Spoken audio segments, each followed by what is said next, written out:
This hour is brought to you by Sweetland Waste and Removal Service, a homegrown company serving southern Indiana since 1995.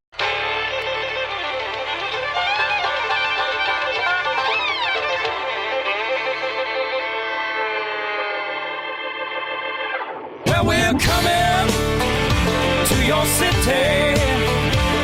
Gonna play our guitars and sing you a country song. We'll all be flying higher than a jetliner. And if you want a little bang in your yin yang, come along. Well, come on along and welcome aboard the Indiana Sports Beat with Coyle and Leary here on this Tuesday, December 3rd. I'm Jim Coyle alongside Todd Leary. Welcome you on board to Indiana Sports Beat. Jake's at the wheel keeping things on the track for us. The Todd father, how are things going today, man? Man, it's a beautiful day. Things are going great. Got game day going on. It's always fun on game day. I just wake up a little bit different. It is certainly that. Game day, we've got Chronic Hoosier on, of course. It's Tuesday, so it wouldn't be Chronic Tuesday without Chronic Hoosier. The men's basketball program on the floor tonight at Simon Scott Assembly Hall. In their first real test of the season, look forward to talking about this one as the Hoosiers host Florida State tonight. Women's team back in action tomorrow night. Look forward to talking to that. And then hopefully we're going to be closer to finding out what bowl game Indiana's going to be playing in. That and the ACC Big Ten Challenge. Lots to talk about, man. A little bit of NFL action last night. We're going to hear from Archie Miller. We've got so much to get to. And it's not enough time to get there. I'm eastbound and down, baby. I love a good Smokey and the Bandit reference. Can't ever go wrong with Nope. Never go wrong. Not with our generation. Nope. That's one of my favorite movies growing up. Man, the ACC Big Ten Challenge got underway last night. A couple of games. Miami goes to Illinois. And I was hopeful for the Illini here to help the Big Ten out, but they end up losing that game, 81-79. Miami gets out of there with a win, but Clemson went to Minnesota, and the Golden Gophers evened it back up, 78-60, a win over Clemson. Minnesota was a 3.5-point favorite. Illinois was a 7.5-point favorite in that game. So here they are already letting us down. Did you see the halftime score of that game? Which one? Illinois? No. Illinois was down 50-31 at halftime, and at one point in the game was down by 27, and came back, and it was only a 2-point loss. So it was one of those. I watched a good portion of it, and you couldn't tell. I couldn't tell whether to not be afraid of Illinois at all, and then at some points I was like, they're unstoppable. So it didn't gain a whole lot out of that one, trying to scout out how they'll be against Indiana, but they were down 27 to Miami and came back and really had a chance to win that game. That's a pretty good comeback no matter who it is. I know. It was crazy. Minnesota, a team that we haven't heard a lot about, probably going to be a bottom middle of the packer in the Big Ten. They get the win, though, over Clemson, evening the ledger for the Big Ten and the ACC at 1 apiece. Tonight, there's a ton of games going on, though, man. Indiana, of course, and Florida State, the one that we'll be watching the most. That doesn't tip till 9 o'clock. 9 o'clock, man. Ooh, Coach Knight would already be mad. He didn't have anything to do with it anymore. You know what that means? What's that mean? That means after the game with Todd Leary takes place, that'll be around 11 o'clock, live from Yogi's. Hey, if you have the opportunity and have the free days, you need to take them off before the end of the year. Wednesday might be a good day for somebody to take it off so they can stay up and listen to us. You can sit up and listen to us. Woo. Listen to Todd wax philosophically about what transpired. The first big challenge for these Hoosiers, we're going to see where they are, because I got to tell you, I've watched the rest of the league play, and they're not waiting around for Indiana, I can promise you. Michigan, the AP poll came out yesterday, the new AP poll. And Michigan, we talked about where they may be after that first win. How about jumping into the top 5? I don't know what the all-time biggest jump could possibly be, but that's got to be up there. I mean, how do you go from unranked to 4th? I know it tied a record. It didn't say what record it was that it tied, but it tied a record. Incredible. I mean, they had a heck of a week. You've got to not just give them credit. I mean, you've got to sit there and wonder how everyone – I guess the coaching change is the reason why No one had given them respect. But, it's kind of the same situation with Indiana. The difference is, Indiana's probably not going to jump into fourth based on who they play, but they've got a great opportunity to come away in the next 2 weeks with some victories that would definitely put them up there in the top 15. The complete poll. Florida State got ranked. Florida State's up to 17th. Yep, so they're ranked in both polls, and the new number one, of course, Louisville. After each number one has taken a tumble of being at the top, Kansas sits at number 2, Maryland is at number 3, Michigan number 4, Virginia 5, Ohio State 6. So the Big Ten with 3 out of the top 6 in the AP top 25. And then you've got Michigan State lurking there at number 11. Michigan State. Yeah, then you got Michigan State. That's when I say then you got Michigan State. The team that everyone else picked to win the Big Ten, who was the number 1 to start the season. They're the least ranked Big Ten team right now. Yeah, it's pretty crazy, isn't it? But that's the way the beginning of the season goes. And I don't. If we had sat down, it's easy to say now, but if we had sat down and we would have ranked these teams, I don't necessarily know that. There's no way we would have left Michigan out of being ranked. But then also, I'm not sure Michigan State would have been ranked. What were they, 2 to start the year or 3 to start the year? Or no, they were 1. They were number 1. They were 1 to start the year. There's no way we would have had them at number 1. They're a good team, but they're not that good a team. Maryland's not number 3 either, but they've just made it to that point by being undefeated and with everyone else in front of them getting beat. Yeah. Well, those good games tonight. You got Michigan. Number 1's going to get tested again right away. They go to number 1, and they got Michigan coming in, who's probably the hottest team in the country. And if Michigan were to win that game, you know what happens next week. Yep, you're right. That would be amazing to go from unranked and in 2 weeks be number 1. It would be. It would be pretty incredible. I don't know that that's ever happened. I can't imagine that it has. I agree with you. That late game, just tipping off late, same time as IU is the Duke Michigan State game. So, I mean, my gosh, this is a basketball lover's dream the last couple of weeks. Indiana doesn't play Butler this year, but they're in the rankings this week at number 24. Another team Indiana doesn't play, but a little significance, Dayton. How about Dayton sliding in? They're in the top 20 after the performance they gave in that. I don't know where they were. Wherever they weren't in Maui. Was it? Or were they in Maui? Because they beat who? Georgia. Yeah. Oh, that's right. But they didn't just beat Georgia. They had a great run. Yeah. I was trying to look up their schedule. Did we talk about that shot that Obi Toppin took that I posted on Twitter? He's a big guy, but he's not on the wing and he's behind the 3-point line and he does a step back, shoots the ball, and as the ball's in mid-flight, one of the guys on the bench had been chirping at him, it looks like. So he turns around while the ball's in mid-flight and is chirping at him as the ball just rips through the net. No way. Oh, yes. It is.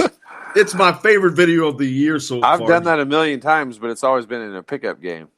Yeah, well, he did it for real in the game, on the cameras. It's like it's a la Larry Bird. That's incredible. This is straight up Larry Bird stuff here. Just look at my Twitter page. It's you can find it pretty quickly. It's kind of funny. I mean, mid-flight, he just turns around and bends over and says, basically, how you like me now? And the ball just rips through the net. Yeah, well, I mean, they deserve to be ranked. They had a good week. I mean, the Georgia win, I don't know that that's anything impressive, but they beat Virginia Tech pretty handily right after Virginia Tech beat Michigan State, I think it was. Very handily. Yep, and then lost in overtime to Kansas. So, yeah, they earned the right to be put up there. I agree. See, Gonzaga is only at 9. They lost handily to Michigan. Yep. Yeah, North Carolina is number 7, Kentucky 8, Gonzaga 9, Duke is 10. Yeah, look at these teams that were number 1 at the beginning of the year. Michigan State, Duke, they're all down at 10 and 11. I know, it's crazy. But I caught myself yesterday doing what typical Indiana fans do, kind of being pissed off that Indiana's unranked. and then truly, like I always sit here and preach to you that that doesn't really matter this time of year, and we'll find out within the next month. But I found myself yesterday being like, how are they getting votes? How's that team getting votes? Kept kind of being jealous of the fact that some other teams are getting love. But when you look at where Indiana's schedule ranks nationally, they don't deserve to have any votes. Not because they're not good enough, just because of other teams should get rewarded for the schedules they've had.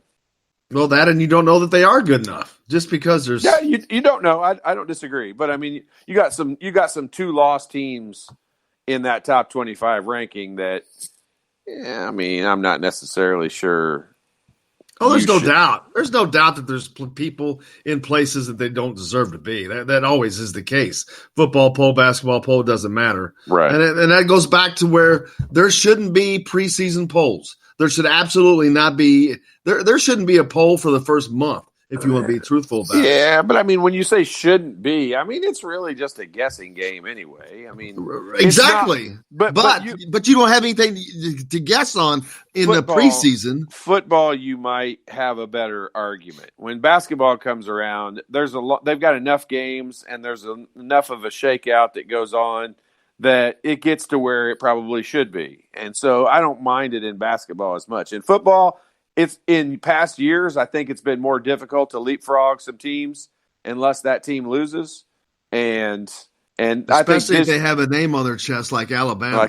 I agree with you. Except for I think this year the committee has shown more of a willingness to leapfrog teams, even if a team didn't lose. If a team has a better win than a particular team, I think they've shown more willingness to go ahead and leapfrog that team. And basketball, I mean, they just leapfrogged Michigan 29 spaces in 1 week. So I think that it's almost like willing to admit that they were ridiculous and didn't have that team ranked.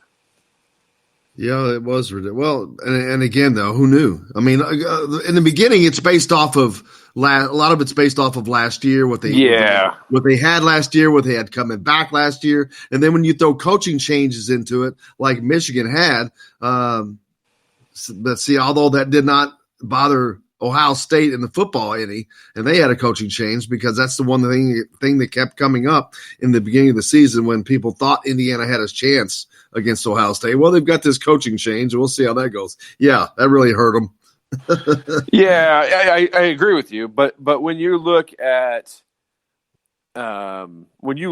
Michigan's roster and you see the three main players that they have coming back, Isaiah Livers, Xavier Simpson, and John Teskey. I mean, Livers is a junior, but he's played a lot of minutes and a lot of important minutes in big games. But Xavier Simpson and John Teskey are both seniors that have played in big games, won stuff already.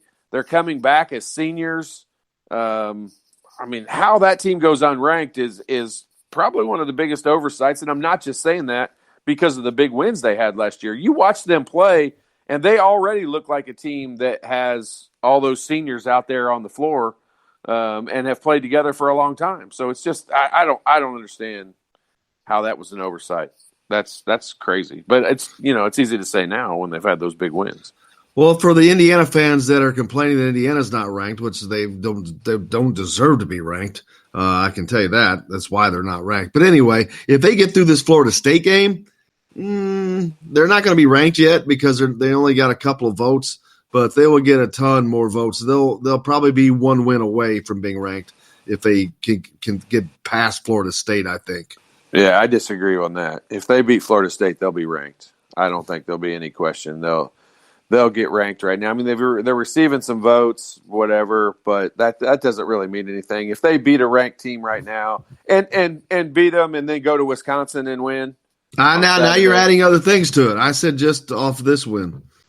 I don't think that they'll be ranked just off of this win alone. The rankings come out after their next game, so we won't really be able to base it off of that. Exactly. I mean, or are they going to have a tie? They have to win both games. They have to win both games, so they won't be ranked. I don't disagree with that. If they win this one, they're definitely going to be ranked. They just can't go screw it up. I don't think that they would be. I don't think that they would be ranked just off of this win, just because they're only just now receiving votes, and a win at home against a team that's just inside the top 25. I'm not sure that would get them ranked. I think it takes 2 more wins, which, like you said, though, it will be 2 games because that's what the schedule lays out. And, of course, a win at Madison, Wisconsin, that's tough. That's been tough for Indiana to get here in the last decade anyway. So, yeah, if they win these 2 games, they're ranked without doubt. Yep. I agree with you. Absolutely. And Indiana is heading towards the meatier part of their schedule. Yes, sir. I was giving you the count of how many. How many what? Jake knows what I'm doing. You guys, man. I love you, brother. They're over here using hand signals and smoke signals, and I don't know what's going on. I swear, I've lost control. The inmates are in charge of the asylum. Hey. Hey, we got a lot more coming up here on Indiana Sports Beat with Coyle and Leary. Chronic Hoosiers on the program today. We've got Florida State to talk about. We got to preview that. That's a tough team, man, and they are defense oriented, and they like to shut down they like to shoot the 3 and shut the 3 down. So we'll talk about those guys, the Seminoles. They're coming to town.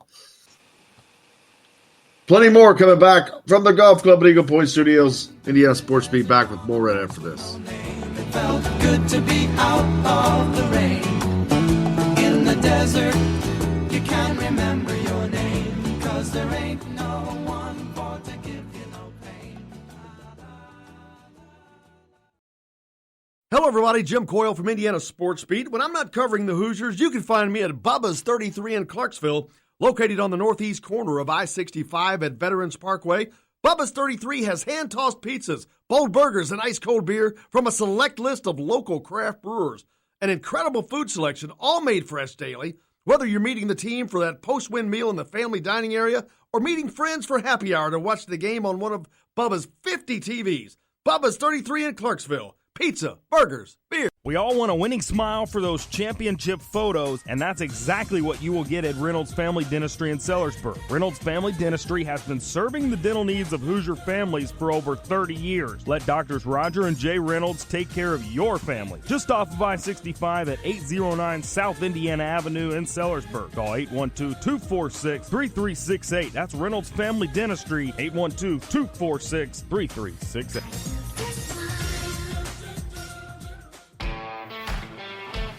Now that warm weather has arrived, it's time to hit the links, and there's no better place than the golf club at Eagle Point in Bloomington. Voted best golf course by the readers of the Bloomington Herald-Times, the golf club at Eagle Point is under new ownership, has new fairways and bunkers, and it's open to the public. When the round's over, there's cold beer and a full menu at the Eagle Point Pub and Bistro. Call 812-824-1100 to make a tee time. That's 812-824-1100. The golf club at Eagle Point in Bloomington. This is AJ Moye. This is Dan Dockett. Hey, this is Michael Lewis, former Indiana basketball player. This is Indiana football coach Tom Allen. This is Jim Coyle with the Indiana Sports Beat. You can always like and follow us on Facebook. Always follow the show rebroadcast on iTunes, Google Play, iHeartRadio, Spotify. TheDailyHoosier.com is a great place to sign up for it each and every day. Or, of course, on 97.7 The Ref in Evansville. For the best recycling and waste removal service, turn to the area's leader, Sweetland Waste Removal and Recycling, a homegrown company serving southern Indiana since 1995. Sweetland Waste Removal and Recycling serves Floyd, Clark, Harrison, and Washington counties. For excellent service and peace of mind, call Sweetland Waste Removal and Recycling today at 812-944-5642. That's 812-944-5642. Keep life sweet with Sweetland Waste Removal and Recycling. I'm Rain Shaddy, and I'm a Hoosier. As a toddler, you could always find me running around in a cream and crimson onesie and a red IU hat reminiscent of those worn during the world-famous William Tell timeout, shouting, "Go Hoosiers!" Like many other alum, I chose to make Bloomington my home. As a civic and alumni leader, I have become very knowledgeable about our community and would love to share my insights with you as your realtor. Find me on Facebook or call or text me, Ryan Shaddy, with FC Tucker Bloomington Realtors at 765-623-9093.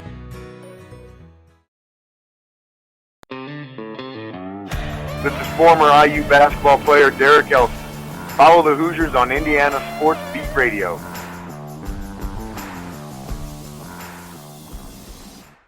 Today's guest is brought to you by Reynolds Family Dentistry of Sellersburg. You need $1 million smile for those championship photos, and that's exactly what you'll get with Reynolds Family Dentistry. Williams Payne songs and Jerry Jeff Train songs and Blue Eyes crying in the rain. Out in Lukenbach, Texas, there ain't no. Welcome back to Indiana Sports Beat with Coy and Larry here on this Tuesday, December 3rd. I cannot believe it is December. Wow, Pretty insane. Insane. Todd's moving into the office. Huh? Nothing. I thought you were moving into the office. No. I'm here. I'm ready to roll, brother. I'm shocked at it, too. I mean, to say December 3rd just seems insane. I mean, we're going to be saying 2020. Well, yeah, pretty soon. It's ugly. That's crazy. Yep. I was talking about the AP poll earlier. The women's, they moved up to number 17 or number 14 in the AP poll. How about that? What a crock that was. I mean, that's when you have a name on your chest that they don't recognize. Man. That's it. You're right. You're right about that. But I mean, they've got opportunities to come out and prove that even more wrong. They've got a great opportunity tomorrow night against University of Miami. That's a ranked team. The men are taking on Florida. We got a lot of Florida action going on with the Hoosiers this week. Yeah, Florida State coming to town tonight. Archie Miller spoke to the media after the last win. Let's hear what Archie had to say.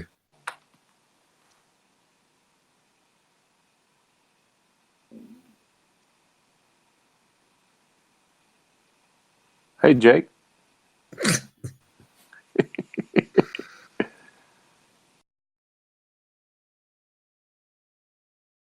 Well, Coach Miller, obviously you come into this week with a 7-0 record, obviously perfect on the season to this point.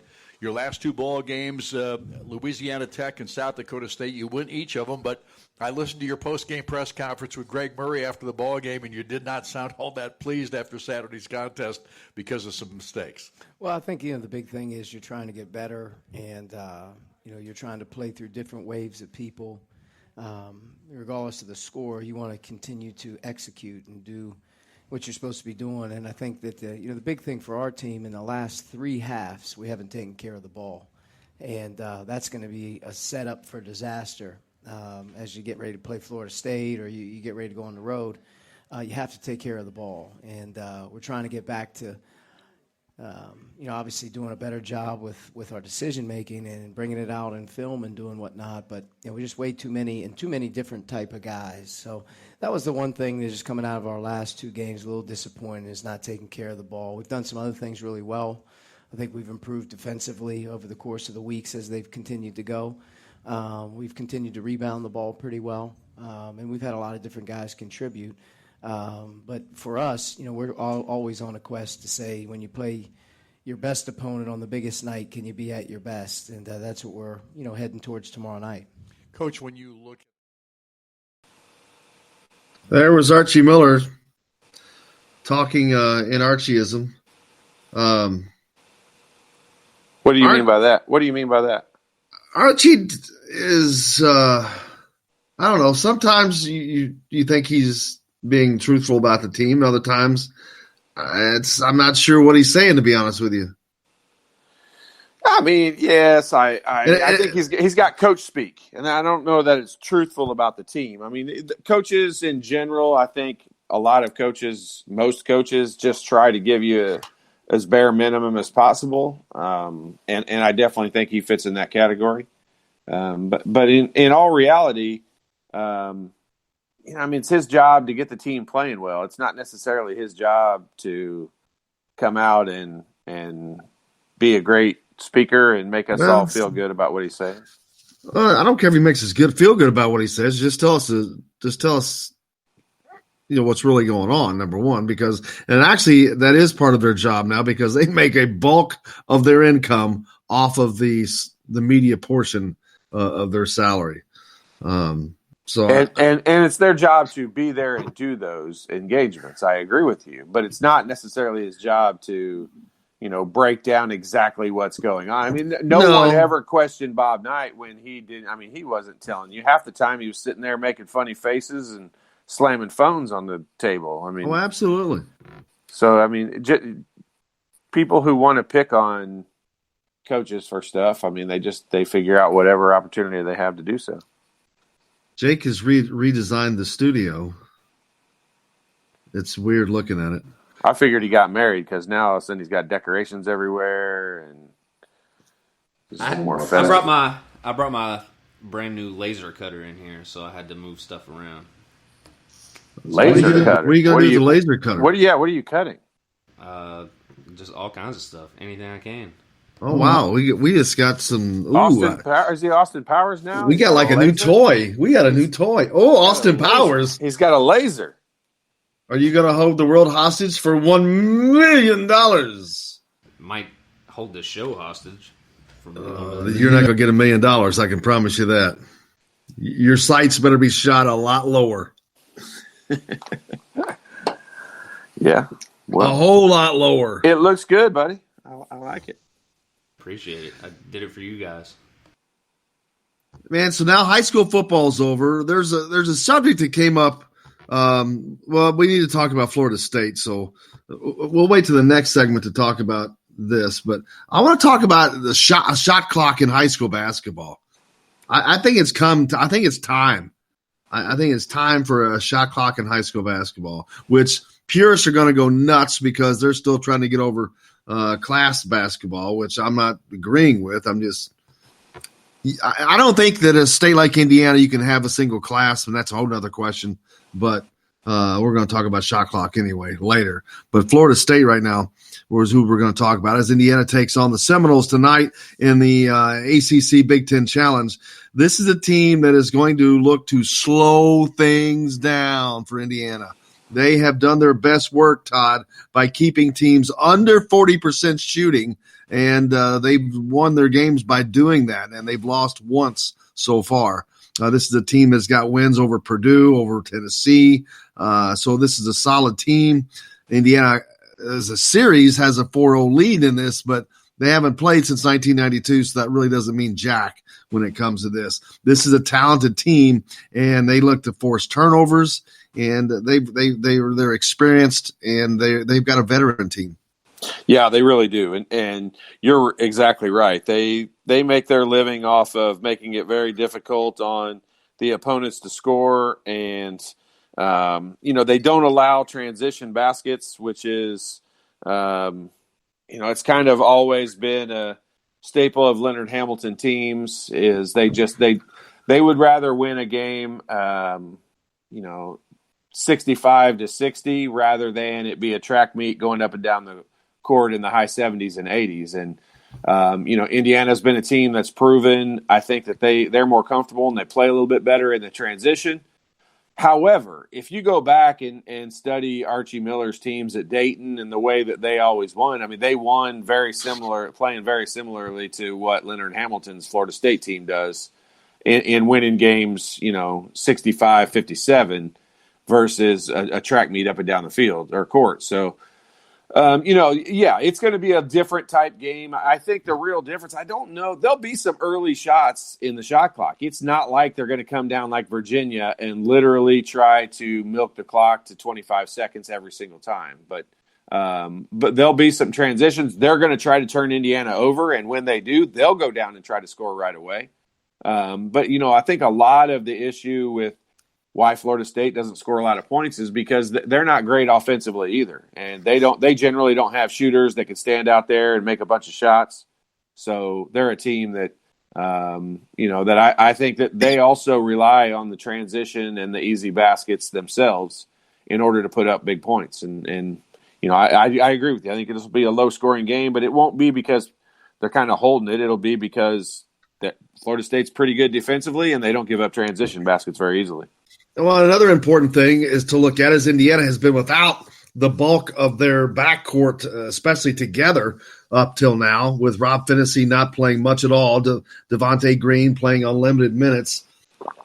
this is where Florida State makes their bread and butter, is that backcourt. Their three-guard lineup, and that's where they get their points. Indiana, of course, has been more of a front court driven offense so far, partly because of the guard health issues.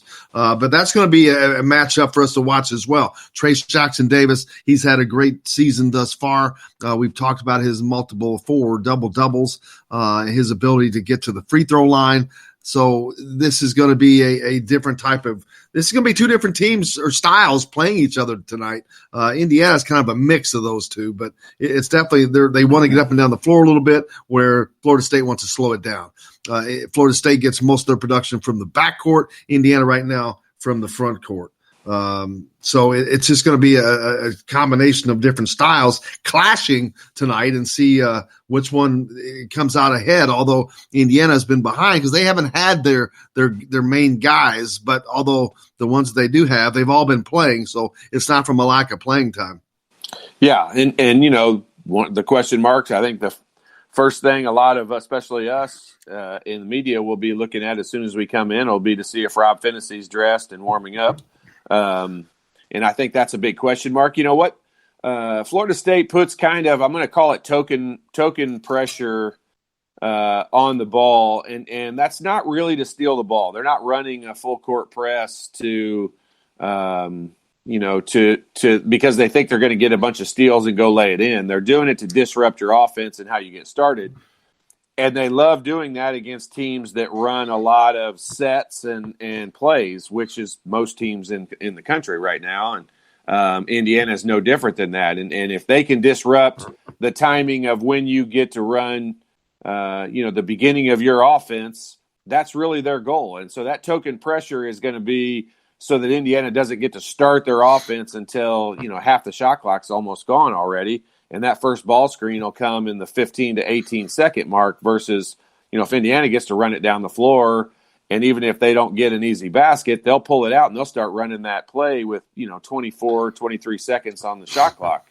Which gives them a lot more time to have secondary screens and guys slipping screens and getting cuts to the basket. So that's really how they slow it down.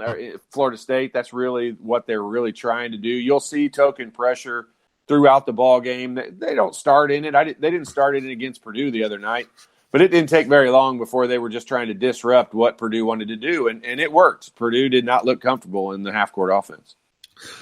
Text in from the book asking, watch the Florida State team and see if the defense looks familiar. The Florida State coach says he reads two books a lot. One is the Bible. The other is Coach Knight's defense. So Coach Knight's defense may return to Assembly Hall performed by the opposition team, ? Yes. But we've seen that before. We've seen a lot of people come in that predicated their defense off of a similar one to Bob Knight ran. But, Leonard Hamilton, he's been around for a long time. He's a veteran coach. He knows what works. Yeah, he does. And, the one thing, people talk about the motion offense with Coach Knight, and that's something that couldn't transition into today's game, which that just means they don't understand the motion offense. But the defense is something that will never be any different. I mean, Coach Knight, today, they anyone plays the pack line defense, they act like somebody's invented something new. And, Coach Knight ran a good-sized version of the pack line defense his whole career. He just never really named it anything. But it's based on inside out, and you keep people out of the lane, and you make it difficult for them. You try to have the other team take the most difficult shot possible, and that being a contested shot. And that's what I think every coach is trying to accomplish with their defense. Some coaches believe it's better to do that, with a zone or with trapping or with doing some other things, and a lot of it's based on personnel. I think you'd look at Leonard Hamilton's Florida State team as a team that, if you were transitioning that or comparing it to a football team, they try to play a lot of man-to-man defense with the defensive backs, and there's not a lot of zones and things like that. Like they're putting their man one-on-one out on an island, and he's supposed to guard his man.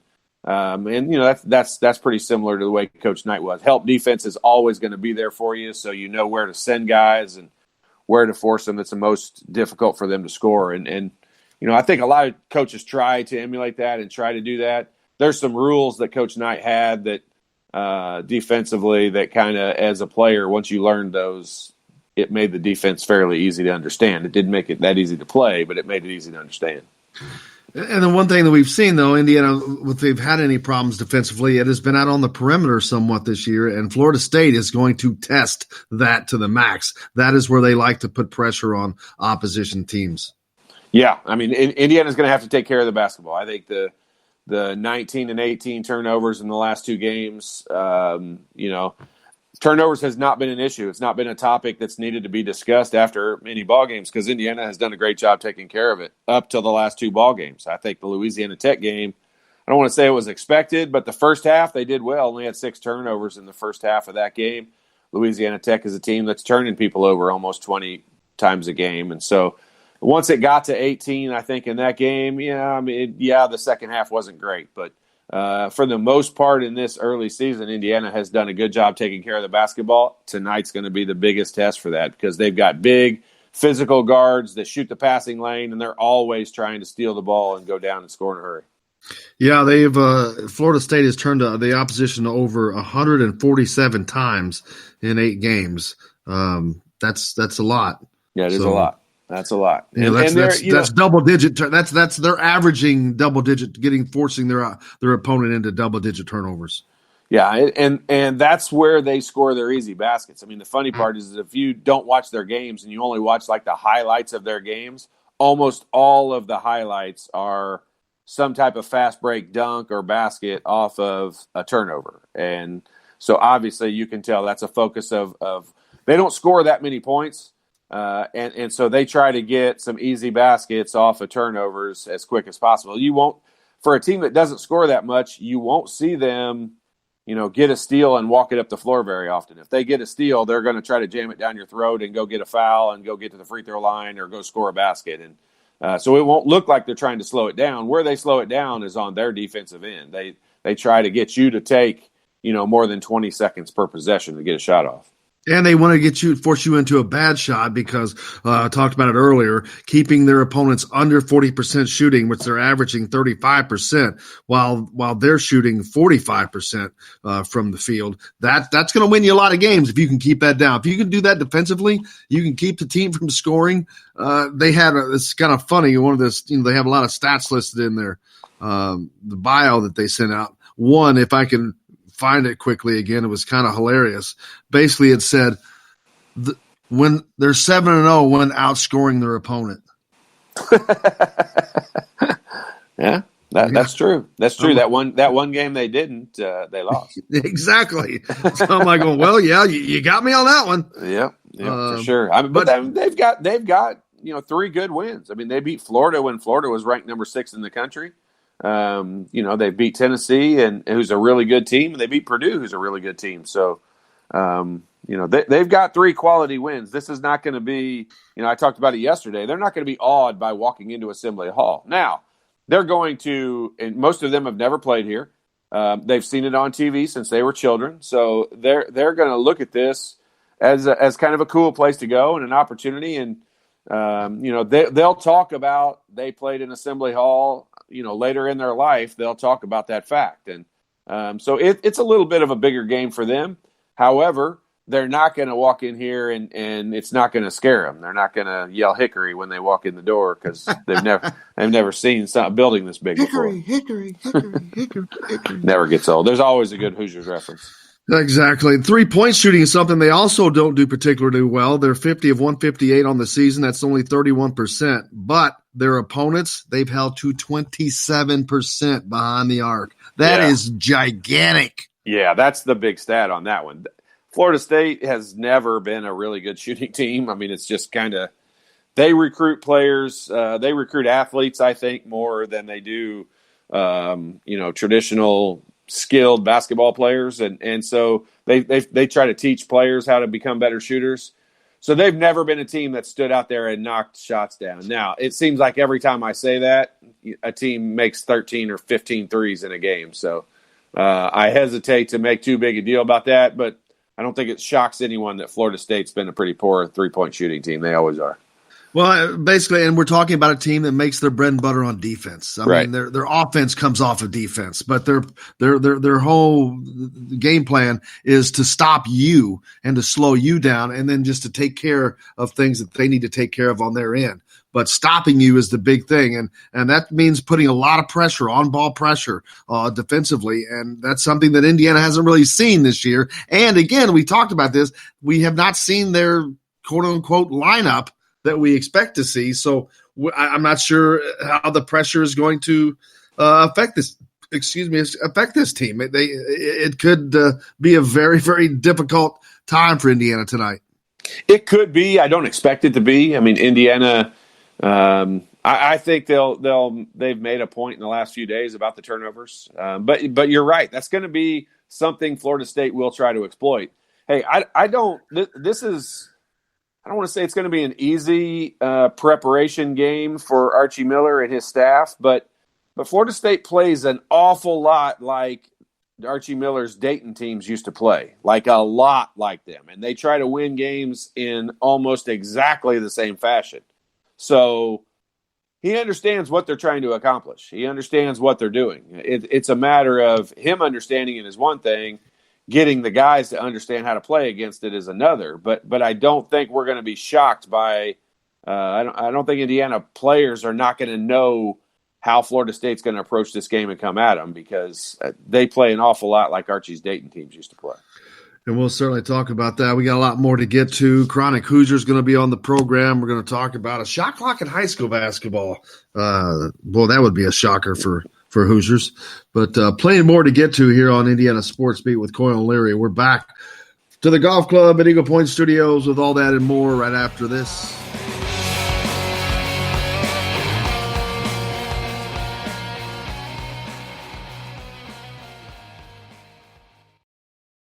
Hello, everybody. Jim Coyle from Indiana Sports Beat. When I'm not covering the Hoosiers, you can find me at Bubba's 33 in Clarksville, located on the northeast corner of I-65 at Veterans Parkway.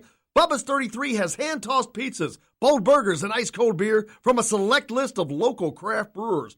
An incredible food selection, all made fresh daily. Whether you're meeting the team for that post-win meal in the family dining area or meeting friends for happy hour to watch the game on one of Bubba's 50 TVs.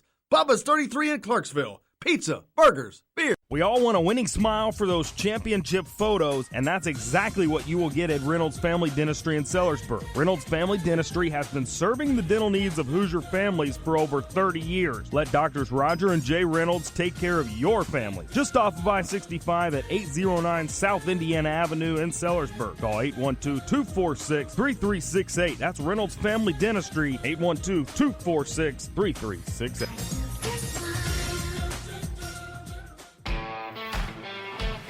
Now that warm weather has arrived, it's time to hit the links, and there's no better place than the golf club at Eagle Point in Bloomington. Voted best golf course by the readers of the Bloomington Herald-Times, the golf club at Eagle Point is under new ownership, has new fairways and bunkers, and it's open to the public. When the round's over, there's cold beer and a full menu at the Eagle Point Pub and Bistro. Call 812-824-1100 to make a tee time. That's 812-824-1100. The golf club at Eagle Point in Bloomington. This is AJ Moye. This is Dan Dockett. Hey, this is Michael Lord, former Indiana basketball player. This is Indiana football coach Tom Allen. This is Jim Coyle with the Indiana Sports Beat. You can always like and follow us on Facebook. Always follow the show rebroadcast on iTunes, Google Play, iHeart Radio, Spotify. TheDailyHoosier.com is a great place to sign up for each and every day. Or, of course, on 97.7 The Ref in Evansville. For the best recycling and waste removal service, turn to the area's leader, Sweetland Waste Removal and Recycling, a homegrown company serving southern Indiana since 1995. Sweetland Waste Removal and Recycling serves Floyd, Clark, Harrison, and Washington counties. For excellent service and peace of mind, call Sweetland Waste Removal and Recycling today at 812-944-5642. That's 812-944-5642. Keep life sweet with Sweetland Waste Removal and Recycling. I'm Rain Shaddy, and I'm a Hoosier. As a toddler, you could always find me running around in a cream and crimson onesie and a red IU hat reminiscent of those worn during the world-famous William Tell timeout, shouting, "Go Hoosiers!" Like many other alum, I chose to make Bloomington my home. As a civic and alumni leader, I have become very knowledgeable about our community and would love to share my insights with you as your realtor. Find me on Facebook or call or text me, Ryan Shaddy, with FC Tucker Bloomington Realtors at 765-623-9093.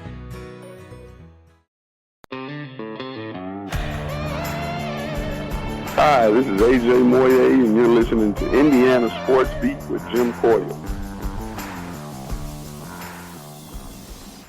Today's guest is brought to you by Bubba's 33 in Clarksville, with hand-tossed pizzas, bold burgers, and ice-cold beer. Pizza, burgers, beer. Bubba's 33 in Clarksville. Come on, and give it to us. Yeah. And welcome back to Indiana Sports Beat with Coyle Leary here on this Tuesday, December 3rd. I cannot believe it is December. That's just mind-boggling, man. Football season is the regular season is past. I can't believe that. It was a good one for Indiana. 8 wins on the season, 8-4. Wait to see where they're going bowling. Most likely Nashville or Jacksonville. The most likely destinations. Yeah, I'd sure like to do that, but it may be. If I can make Nashville. If I can make Jacksonville sound like the AJ Moye chant, and I'd do it. I just walk Jacksonville. It's not the same. Jacksonville. I'm in. I'll do it. But it may be Nashville. Let's hope not.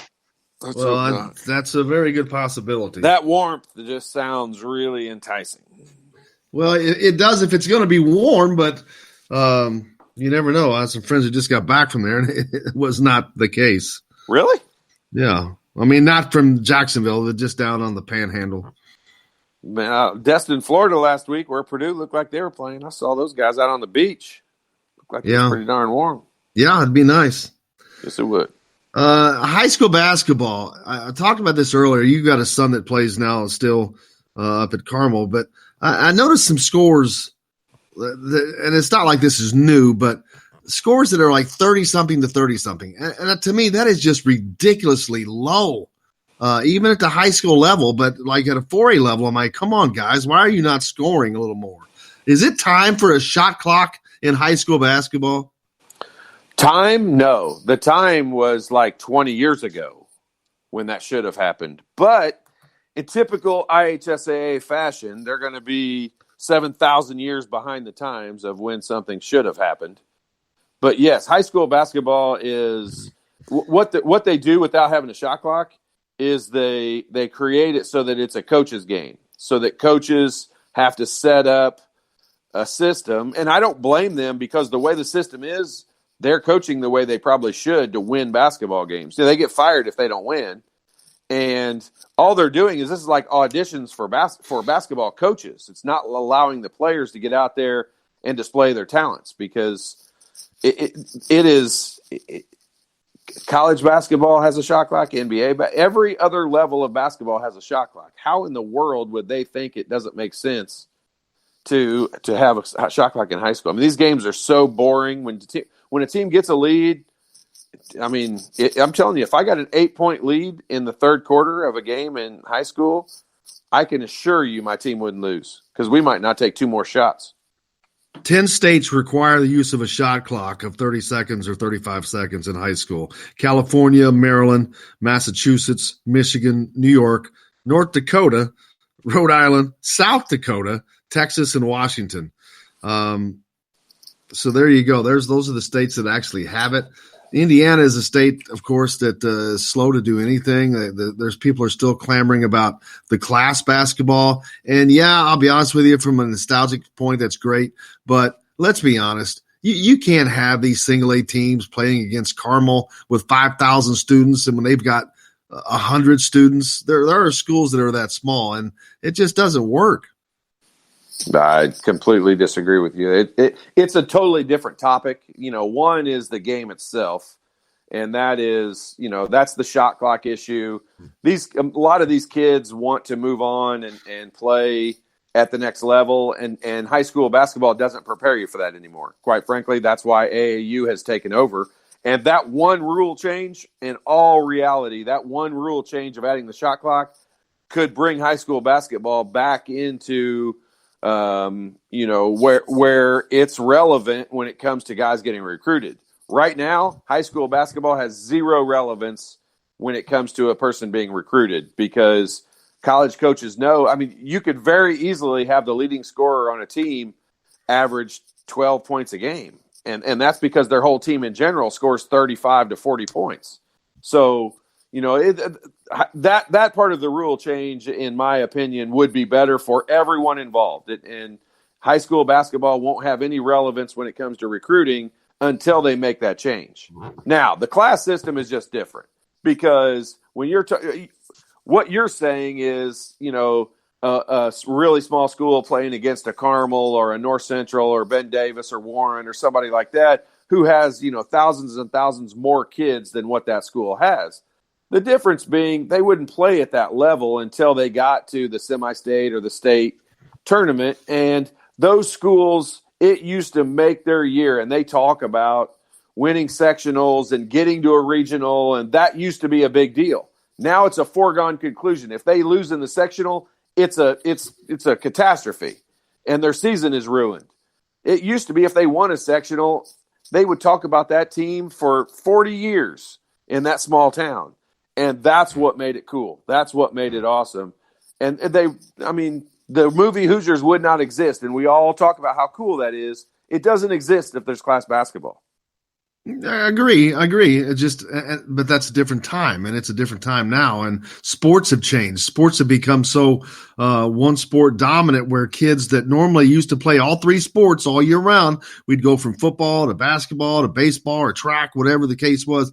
That's not the case so much now. Now everybody is specializing, and they play their sport year round. They focus on that sport, and these sports, therefore the participants have gotten better. The sport itself has gotten better.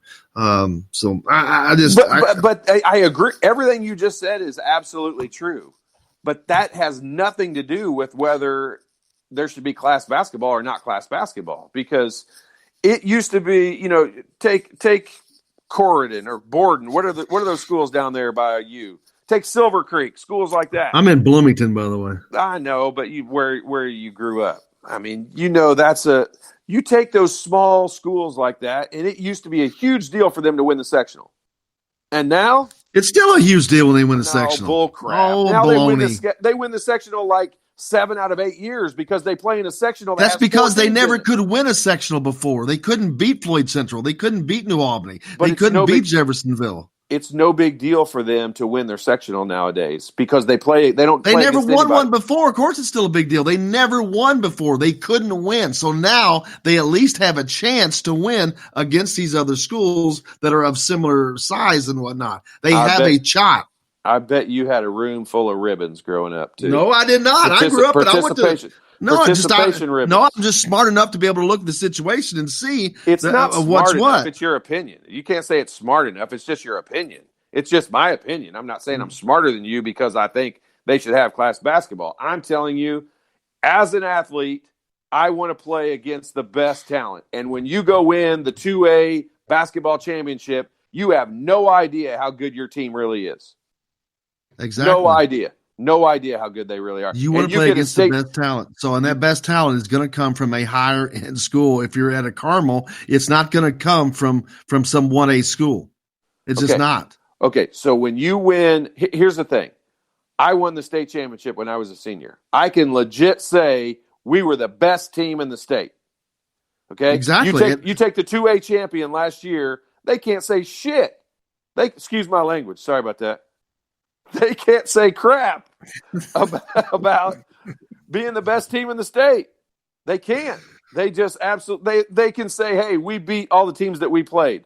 But other than that, yeah, I look at the time so we can edit that out. Sorry about that's what that. I was looking to. Sorry about that. I apologize. I get carried away when it comes to class basketball. But especially when you're wrong. I truly feel that way about it. Like, I believe it.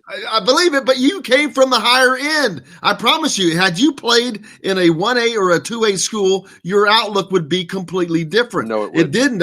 You came from the very top end looking down. It's easy to say, I want to play this, I want to play that, because that's what you got to play. That's what those schools got to play. I went to Floyd Central, and we're a mid-sized big school. we were looked at as a big school, but I look at schools like Carmel and I just laugh. I'm like, I didn't go to Carmel.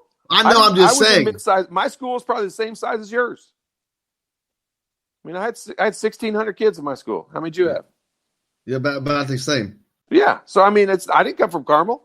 I didn't come from one of those gigantic schools like that. But I will tell you, in my opinion, I think that the guys who won sectionals and regionals in a 1A or in a one-class system, I think those people have better memories and remember the awesome victories and those teams. But you're predicating that on the fact is if it was one of those small schools, and it was not, they could not win those sectionals. So therefore they don't have those great memories because they didn't win those sectionals because they got their butts beat by the big teams. So they don't have those. It is true. I went through it. I remember going through the whole time. When Floyd Central the sectional was a foregone conclusion every year. There was no doubt we're going to be playing at Seymour in the regional because we knew we were going to beat those small teams. And year in, year out, that's exactly what happened.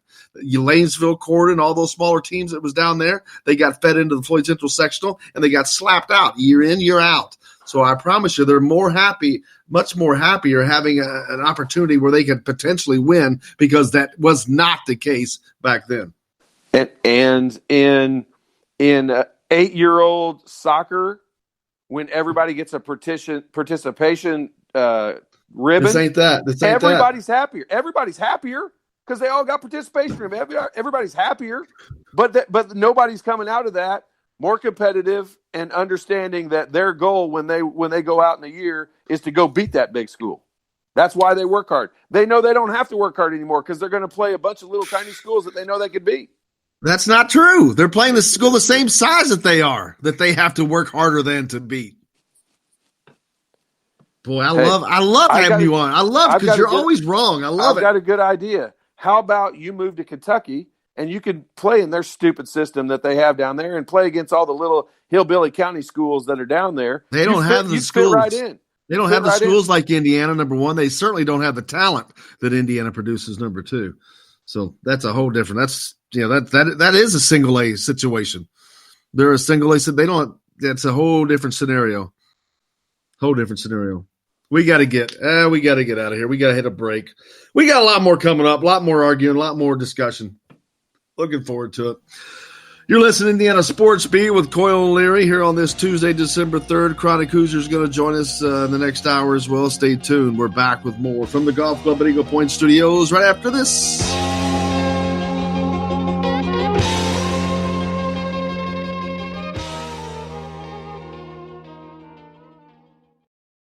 Hello, everybody. Jim Coyle from Indiana Sports Beat. When I'm not covering the Hoosiers, you can find me at Bubba's 33 in Clarksville, located on the northeast corner of I-65 at Veterans Parkway. Bubba's 33 has hand-tossed pizzas, bold burgers, and ice-cold beer from a select list of local craft brewers.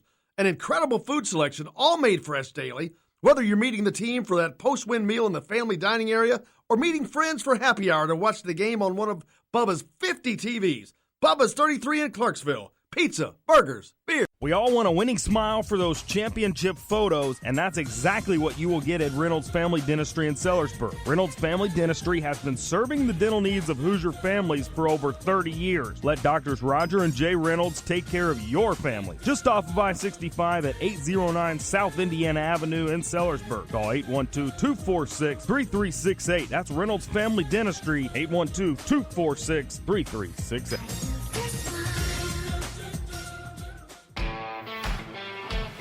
Now that warm weather has arrived, it's time to hit the links, and there's no better place than the Golf Club at Eagle Point in Bloomington. Voted best golf course by the readers of the Bloomington Herald-Times, the Golf Club at Eagle Point is under new ownership, has new fairways and bunkers, and it's open to the public. When the round's over, there's cold beer and a full menu at the Eagle Point Pub and Bistro. Call 812-824-1100 to make a tee time. That's 812-824-1100. The Golf Club at Eagle Point in Bloomington.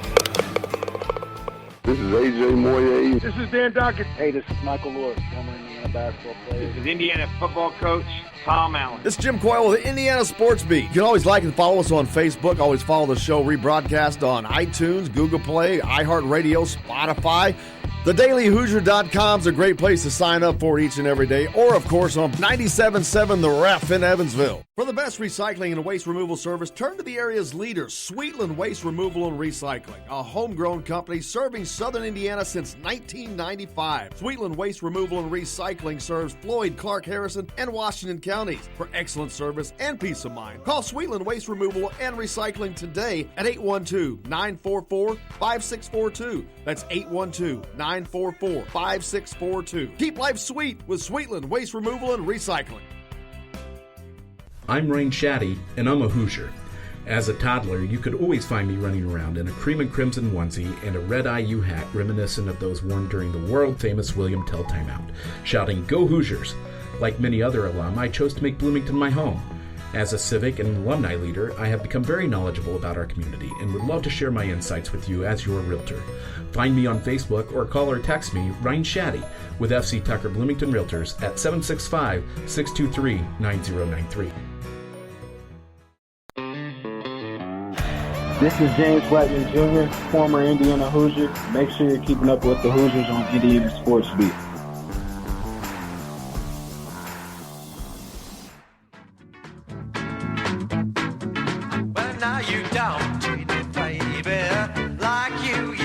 Welcome back to Indiana Sports Beat with Coyle and Leary here on this Tuesday. It's December 3rd. Christmas trees are going up. Lights are going up. It's Christmas season now. We got past Thanksgiving. Football season, regular season winding down in college. NFL action last night. Seahawks. I didn't get to see that when I was asleep. I know you were asleep. Who won? Seahawks. Seahawks won. Yep. It's a good game. I see the score. You're right. It must have been. It was. It certainly was. The college football regular season is wound down. Now we're waiting to see who's going where bowl-wise. We've got some championship games coming up. The Big Ten championship game this Saturday is Wisconsin and Ohio State. A rematch there. I mean, do you expect that to be a good one? Maybe just because I'm not expecting it to be. I mean, here's the issue is I think that we need to come up with a class system in college football because there's no way Wisconsin, as a small school like that, should be able to compete against a big school like Ohio State. Wisconsin's not a small school, so that's not a very good argument. At least make a good argument. System. At least pick a school like Northwestern. They should have a class that is system. A small. They do have one. It's called Division I and not Division I. And they've actually talked about that in making the Power Five its own thing because of that, for that very reason. They've talked about that. That's a great idea. That would be a lot of fun. That'd be a lot of fun to watch the same 25 schools play against each other every year and never give anybody else a chance. It's not 25. Hell, there's 14 in the Big Ten alone. That'd be cool. There's 14 in the Big Ten alone. There's another 14 in the SEC. There's 28 just in two conferences. You said it yourself. There's 14 in the Big Ten. You just admitted Northwestern has no business being in the Big Ten and being a part of those games and that are in there. But they are. They went to the Rose Bowl last year. They get that great opportunity. That's not what I said. But hang on a minute. They're a small school. They shouldn't get to go to the Rose Bowl. I didn't say that. They should be playing in. They should be playing in a 1A Rose Bowl. Who said that? You did. I didn't say anything like that. You just said Northwestern's a small school. I shouldn't use Wisconsin because Northwestern is a small school. Smaller. So they should have their own conference because they're smaller. That was your whole point for class basketball. No, right? If you're going to make schools. That analogy, I was suggesting using Northwestern for that reason. Okay, but I'm not making the analogy. I'm not saying that. You are. Stop talking for a second. Listen to me. In class basketball, your argument was they needed class basketball because there's some smaller schools. Because there's some schools that are way smaller than the others, right? Yes. That was your argument, okay? Yes. And Northwestern is way smaller than Ohio State. Do we agree with that? They have the same amount of scholarships. They have the same amount of scholarships to offer. They have the same amount of people on the team at Northwest. At students Oregon. at a university are not relevant. Students at a high school are relevant because that is your talent pool. The students is not your talent pool in a university setting. You're recruiting them, bringing them in. So how many students you have is not relevant. Your school size in college in Division I, not relevant. So you're comparing apples to oranges there. And so your argument is falling flat on its face. Yes, you sit there and shake his head. Yeah, exactly. I mean, I could not possibly disagree with you more. Your whole argument is the fact that smaller schools can't compete against bigger schools. In high school? At any level, you didn't just if it's an overall factor, then it doesn't matter whether it's high school or whatever it is. It does matter. The same way with the NBA. The NBA has bigger markets and has smaller markets, and they complain that the smaller markets can't compete against the bigger markets. And is it true or not true? It's not true. It is true. They don't have the money. They don't have the money to pay the athletes, the same athletes. They don't have the same amount of money to pay the superstars. It does matter. That's why Boston and LA have won so many championships. It's basically Boston and LA. It absolutely matters on who has the money to buy the rosters that they need to have. So it's not the only thing. Golden State's a huge market. Since they San changed Francisco? That's been since they changed San Francisco, the rules. California? Yes, that was I would call it big market. Yes. And they changed that rule so where there's not that huge distribution of wealth. Agree. What you just said is exactly what I wanted you to say. They changed that rule so Boston and LA. You fell right into the trap. You did. That Boston and LA can't do what they did years ago because they changed that rule. So they made class. So they made class basketball. No, you guys are missing. You guys are missing what? You guys are missing the overall. Oh my God, he's out on an island. He's out on an island all by himself. He's floating away. You look like the volleyball that what's his name had in the movie Wilson. Castaway. Wilson. You look like Wilson. You're just floating away out there. I will tell you right now. I can walk around and I can say nobody could beat us in 1989. Damon Bailey can walk around the next year and say nobody could beat us in 1990. From that point on, not a single human being can say that in the state of Indiana because you can't prove it. And that's just, it's not the same thing. It was a bigger deal. Why is attendance down? Explain that to me. Why is attendance down then? It's down in everything because there are more things to do, and that this is not what young people want to do with their lives anymore. It's culture, change in society. When I used to go to the Lawrence North games, when they would get off my lawn, when they would play my lawn. Hey, when I used to go to the Lawrence North games and they would play at Hinkle Fieldhouse. The majority of the people that weren't there weren't students. The majority of the people there were adults going to watch the games because it was a big deal. Not they didn't have the opportunity to go watch some tiny little team play another tiny little team, and there be 50 people in the stands. Yeah. Yes, silence Bill. is deafening. The silence is deafening. I'm just listening to Bill Walton wax philosophically. Yeah. Oh my God! I wish you could see this. Just the joy of watching this unfold is half the fun. Yep. I mean, I am surprised. I am surprised that you feel that strongly over something that is. I'm not the one that feels that strongly. I'm the one sitting here laughing, having just a good time laughing at you, just about to have a stroke over something that you're wrong about. Tim said, "Bring out the baby violin." Yeah, he said, "Bring out the baby violin for the Todd father." You should go to Maui with Bill Walton. You talk a lot alike. Wow. Who said that? That's a text in from the show from the book. Uh-huh. I can hold a grudge for a long time, trust me. It sounds a lot like, what was that I just heard, Jake?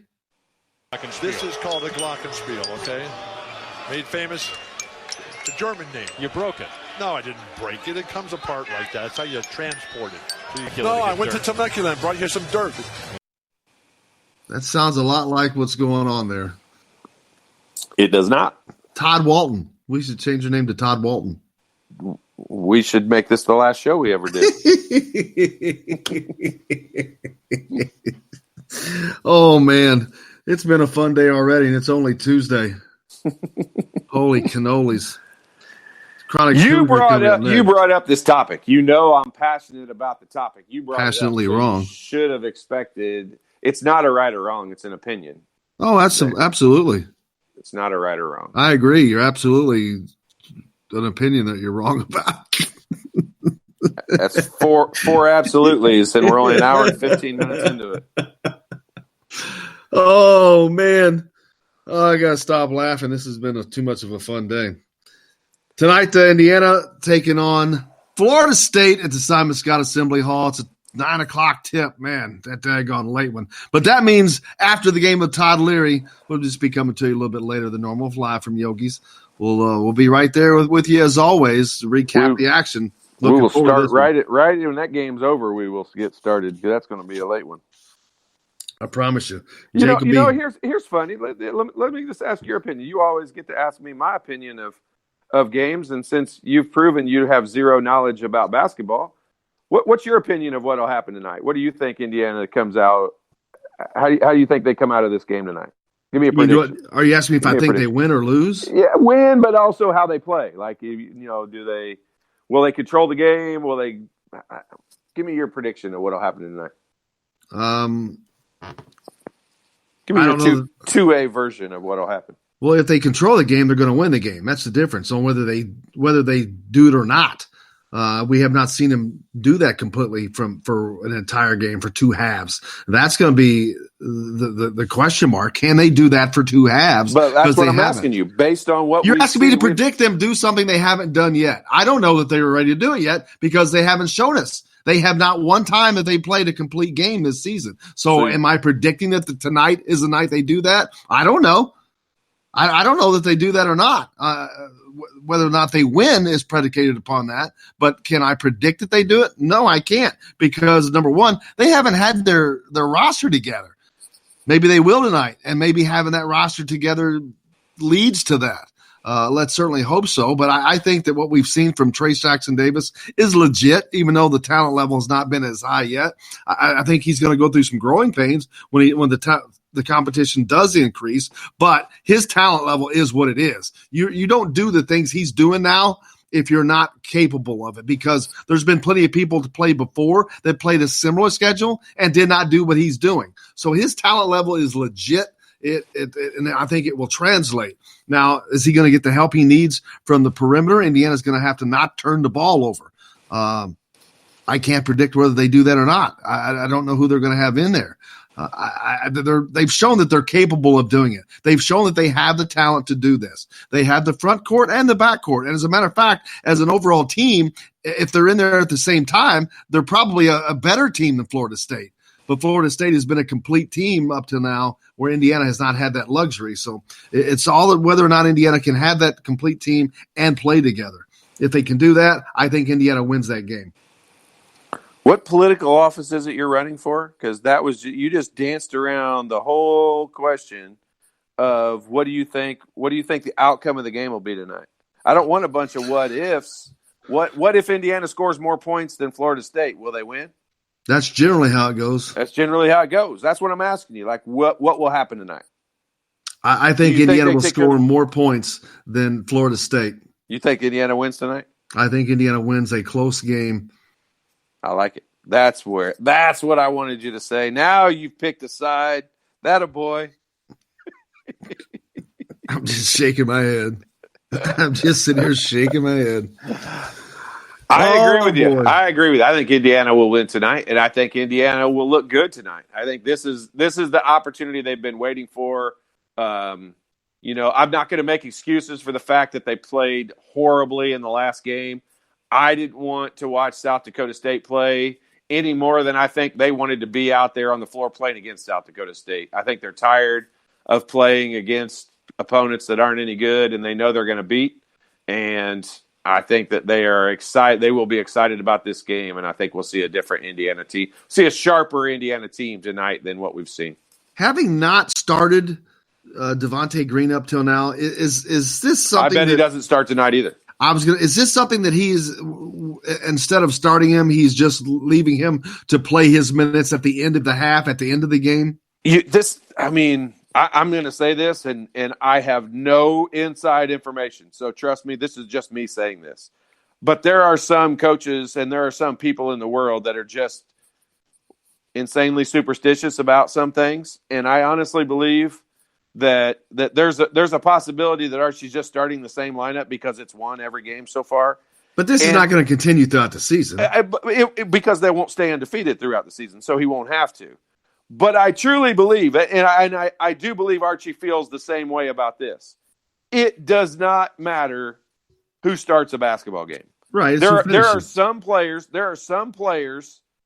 at all levels of basketball that, all players have kind of a different mental psyche of how they get themselves pumped up for a game and how different things affect them. There are certain players that need to start because it makes them feel different and they approach the game differently. There are some players that play much better coming off the bench. And I'm not saying anyone on Indiana's team fits either one of those categories.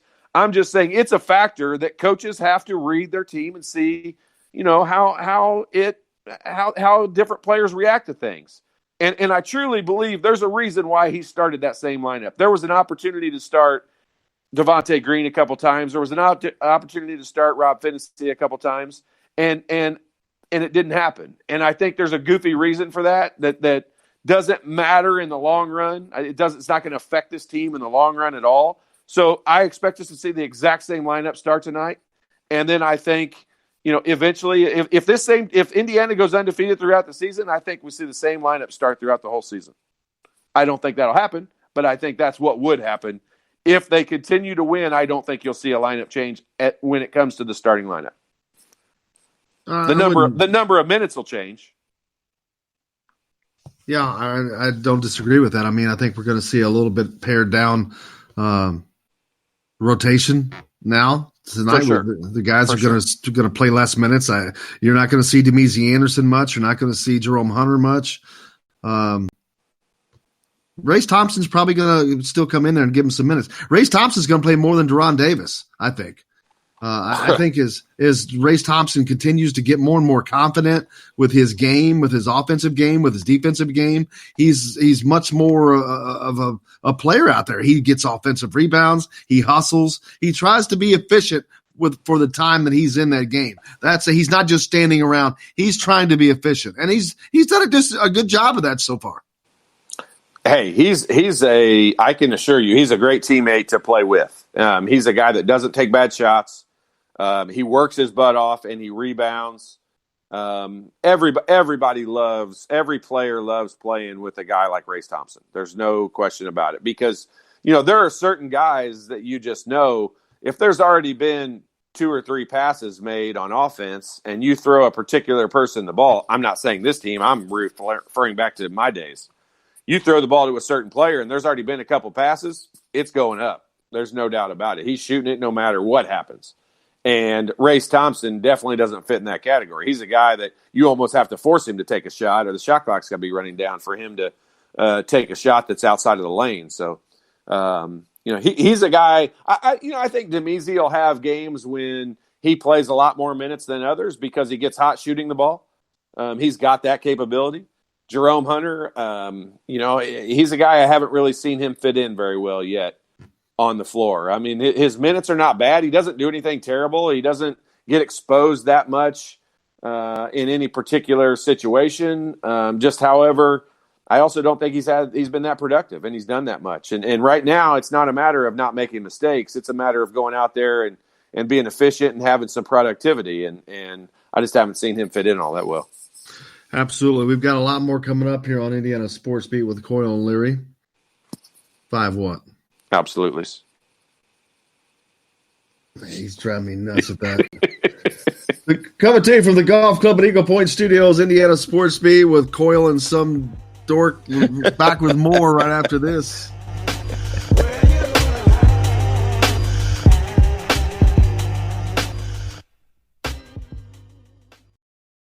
Hello, everybody. Jim Coyle from Indiana Sports Beat. When I'm not covering the Hoosiers, you can find me at Bubba's 33 in Clarksville, located on the northeast corner of I-65 at Veterans Parkway. Bubba's 33 has hand-tossed pizzas, bold burgers, and ice-cold beer from a select list of local craft brewers.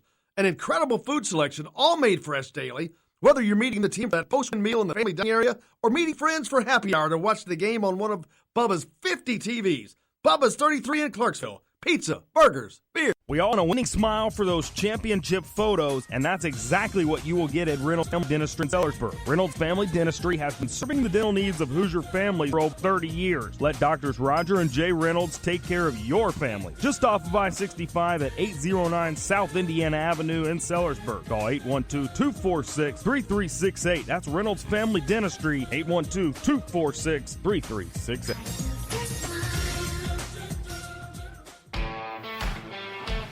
Now that warm weather has arrived, it's time to hit the links, and there's no better place than the golf club at Eagle Point in Bloomington. Voted best golf course by the readers of the Bloomington Herald-Times, the golf club at Eagle Point is under new ownership, has new fairways and bunkers, and it's open to the public. When the round's over, there's cold beer and a full menu at the Eagle Point Pub and Bistro. Call 812-824-1100 to make a tee time. That's 812-824-1100. The golf club at Eagle Point in Bloomington. This is A.J. Moye. This is Dan Dockett. Hey, this is Michael Lewis, former Indiana basketball player. This is Indiana football coach Tom Allen. This is Jim Coyle with the Indiana Sports Beat. You can always like and follow us on Facebook. Always follow the show rebroadcast on iTunes, Google Play, iHeart Radio, Spotify. TheDailyHoosier.com is a great place to sign up for each and every day. Or, of course, on 97.7 The Ref in Evansville. For the best recycling and waste removal service, turn to the area's leader, Sweetland Waste Removal and Recycling, a homegrown company serving southern Indiana since 1995. Sweetland Waste Removal and Recycling serves Floyd, Clark, Harrison, and Washington counties. For excellent service and peace of mind, call Sweetland Waste Removal and Recycling today at 812-944-5642. That's 812-944-5642. Keep life sweet with Sweetland Waste Removal and Recycling. I'm Rain Shaddy, and I'm a Hoosier. As a toddler, you could always find me running around in a cream and crimson onesie and a red IU hat reminiscent of those worn during the world-famous William Tell timeout, shouting, "Go Hoosiers!" Like many other alum, I chose to make Bloomington my home. As a civic and alumni leader, I have become very knowledgeable about our community and would love to share my insights with you as your realtor. Find me on Facebook or call or text me, Ryan Shaddy, with FC Tucker Bloomington Realtors at 765-623-9093. This is former IU basketball player Derek Elson. Follow the Hoosiers on Indiana Sports Beat Radio.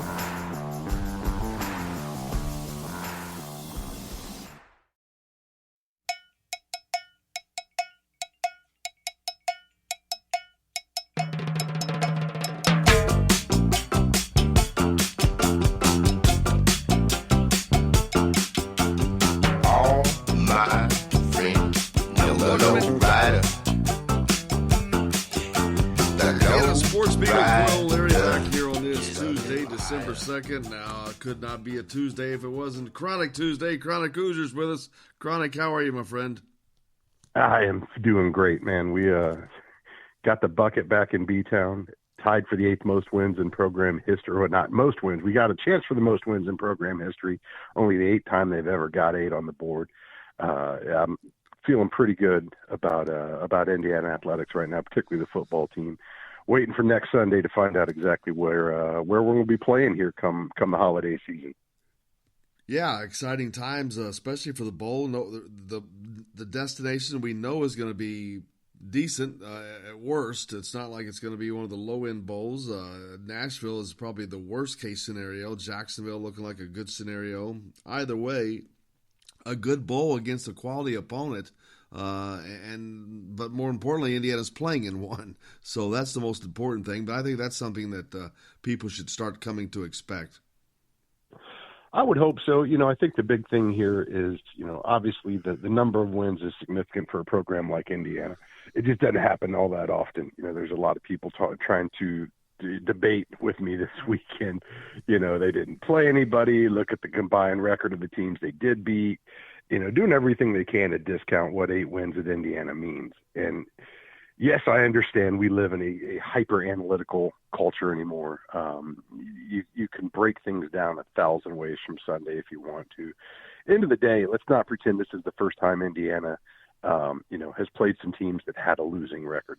And, anybody that's been following this team for more than a decade knows those aren't gimmies by any stretch of the imagination. And more often than not, you're going to see an Indiana football team that stumbles somewhere along the way against some of those opponents that, if not outright inferior, are pretty evenly matched up against them. And what we've seen this year is a team that's, been on the cusp, on the precipice 2 years in a row, having previously under Kevin Wilson had multiple bowl appearances.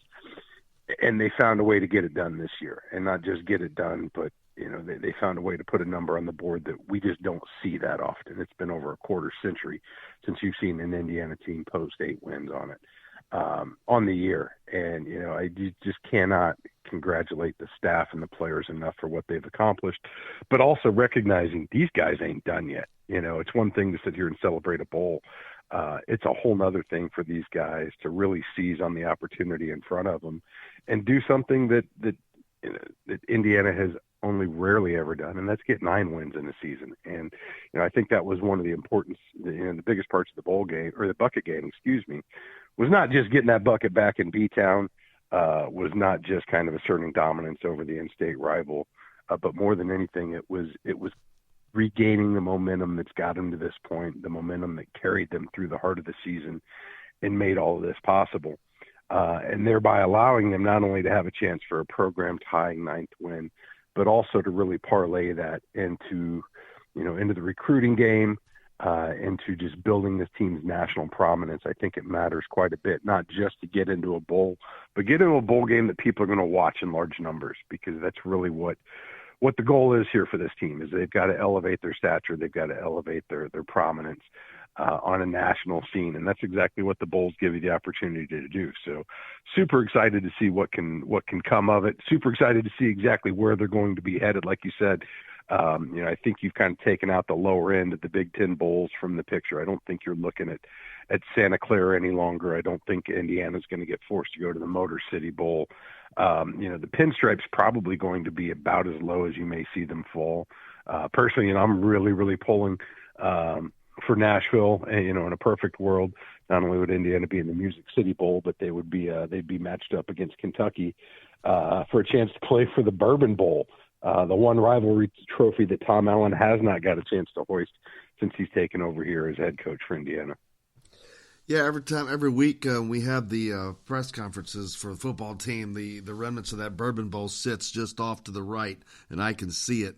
And I remember those days of traveling down to Lexington and Kentucky coming here. But hopefully that's a series that could be possibly renewed in the future. But yeah, they could take care of that in Nashville. It would be a perfect combination for fans. My gosh, you talk about an environment that would be sought after by fans. That would be that one.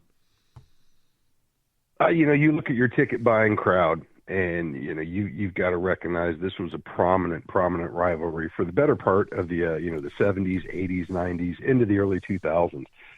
Kentucky and Indiana haven't played since 2005, I believe, which is why Indiana still has that trophy, because they haven't had a rematch since then.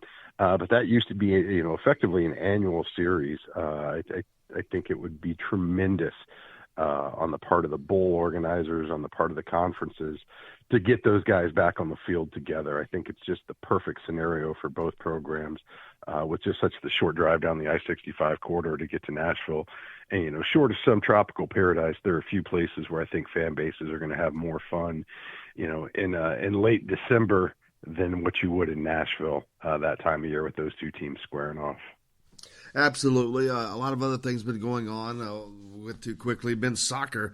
You talk about when they say sudden death, they mean it. And there was nothing more sudden than the way the Indiana's game with Santa Clara or UC Santa Barbara ended on Sunday. Just a quick slip by a defender, and that match was over. It was unbelievable how quick that thing came to an end, Chronic. That's the cruel beauty of the game of soccer is you can absolutely play a splendid game. You can do all the right things. And in this case, it's really, really tough one to swallow. That's one of the challenges about this particular sport, the way that the NCAA organizes it. You end up, playing the most consequential games in the worst time of the year, particularly when you look at the northern teams. And this weekend we saw the pitch come into play. Just really, really rough conditions for those guys. And you'd seen it throughout the match. You knew it was one of those monsters that was just kind of lurking, waiting to rear its head. And unfortunately for Todd and the boys, that just happened to come up at the absolute worst time there in second OT. Takes a slip, loses the ball, spills it right at the top of the box for a one-time goal, and that's it. It doesn't matter that you dominated possession, that you dominated shots, corners, and, basically all measurable qualities. At the end of the day, you got to get the ball in the net.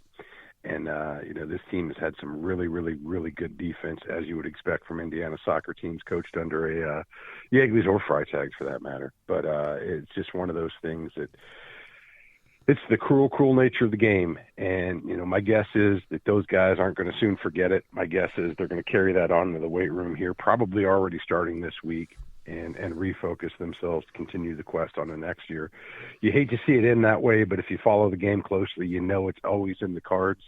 It just puts such a premium on taking advantage of some of those opportunities you have throughout the game, because you never know when something flukish is going to happen. And unfortunately, I'd like to call it a fluke at the end of the day. Tip your cap to Santa Barbara.